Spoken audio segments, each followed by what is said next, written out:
Hi friends, welcome to my channel చిన్నారి కథలు. Friends, అందరూ ఎలా ఉన్నారు? బాగున్నారా? నేను కూడా చాలా చాలా బాగున్నాను ఫ్రెండ్స్. మీరు కూడా చాలా బాగుండాలి ఫ్రెండ్స్. చిన్న రిక్వెస్ట్, ఫస్ట్ టైం మా ఛానల్ చూస్తున్నట్టయితే ప్లీజ్ ఒక లైక్ చేయండి ఫ్రెండ్స్, ఒక సబ్స్క్రైబ్ చేయండి, సపోర్ట్ చేయండి. లైక్స్ అసలు రావట్లేదు.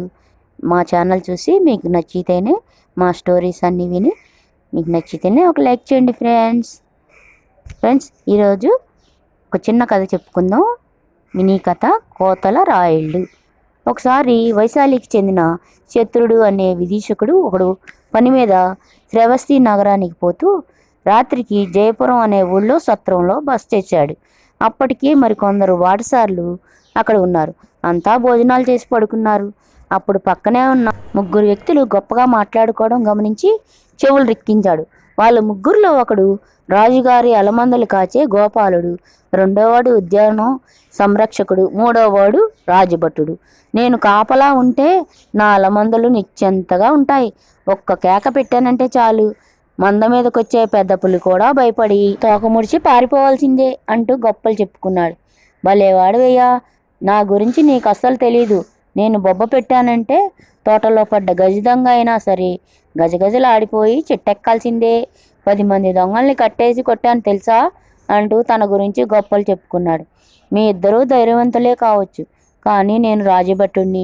నా గురించి మీకు తెలీదు. ఒంటి చేత్తో 100 మందిని చంపినవాణ్ణి. ఈ మధ్యనే ఉత్త చేతులతో పోరాడి 2 పులుల్ని హతమార్చాను తెలుసా అంటూ కోశాడు కోతలు. ఆ మాటలు వింటున్న విదీషకుడు ఒళ్ళు మండిది. వీళ్ళ ధైర్యం ఏపాటితో చూద్దామని తనకు తెలిసిన ధ్వని అనుకరణ విద్యతో ఒక్కసారి పెద్ద పుల్లా గాండ్రించాడు. అంతే, సత్రంలో పెద్ద పులి చొరబడిందని భయపడి ఉన్న ఫలానా లేచి బయటికి పరుగు తీశారు ముగ్గురు. అది చూసి చాలాసేపు పగలబడి నవ్వాడు విదూషకుడు. ఫ్రెండ్స్, కథ నచ్చిందా? నచ్చితే ప్లీజ్ ఒక లైక్ చేయండి ఫ్రెండ్స్.